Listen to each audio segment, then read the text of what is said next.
লুঙ্গি মুছলমানৰ সংস্কৃতি, লুঙ্গি মুছলমানৰ সম্পদ।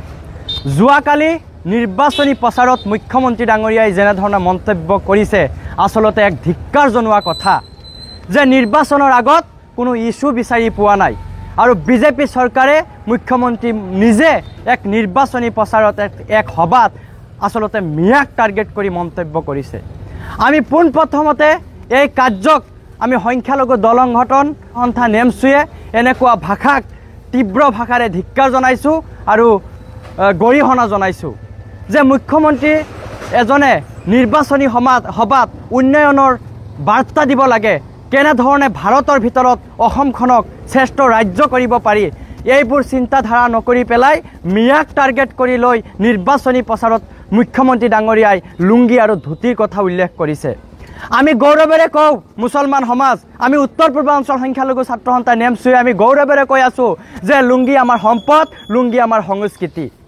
আজি আপুনি কেনেধৰণে মন্তব্য কৰিছে এই মন্তব্যক আমি তীব্ৰ ভাষাৰে পুনৰবাৰ কৈছোঁ, আমি গৰিহণা জনাইছোঁ যে মিয়াই আপোনালোকে চাব, চোৰ চাপৰি অঞ্চলত মিয়া এলেকাত আপোনালোকে লক্ষ্য কৰি চাব যে মুছলমানসকলে মিয়াসকলে লুঙ্গি পৰিধান কৰিও পথাৰত বজাৰত য'তে যাওক অসমীয়া প্ৰতীক, অসমীয়া স্বাভিমান গামোচাক মূৰত লৈ ডিঙিত লৈ আমি ঘূৰি ফুৰোঁ।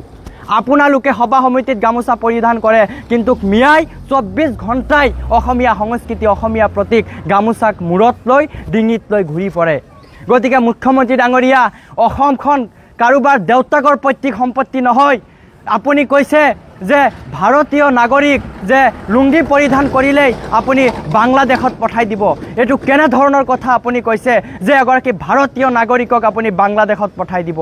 ইয়াক গৰিহণা জনোৱা কথা। আপুনি এগৰাকী দেশৰ, এগৰাকী ৰাজ্যৰ মুখ্যমন্ত্ৰী, ৰাজ্যৰ মুৰব্বী হিচাপে আপোনাৰ মুখেৰে এনেধৰণৰ কথা শোভা পোৱা নাই। গতিকে আমি সংখ্যালঘু সমাজ, আমি মুছলমান সমাজ, আমি এয়া আপোনালোকে চাব পাৰিছে আজি লুঙ্গি পিন্ধিয়ে আহিছোঁ আৰু লুঙ্গি পিন্ধিয়ে আমি আপোনালোকৰ মাজত প্ৰতিক্ৰিয়া প্ৰকাশ কৰিছোঁ যে গাঁৱে ভূঞে আমি মুছলমান সমাজ এয়াই বাৰ্তা দিব বিচাৰিম যে গাঁৱে ভূঞে আপোনালোকে সকলোৱে লুঙ্গি উৎপন্ন কৰক, লুঙ্গি সকলোৱে পৰিধান কৰক। আৰু কাৰোবাৰ দম নাই যে আমি ইয়াত মুছলমান লোক আছোঁ, যাৰ বাংলাদেশত পঠাই দিয়ক আমাক, আমি লুঙ্গি পৰিধান কৰি আচলতে আজি ওলাই আহিছোঁ।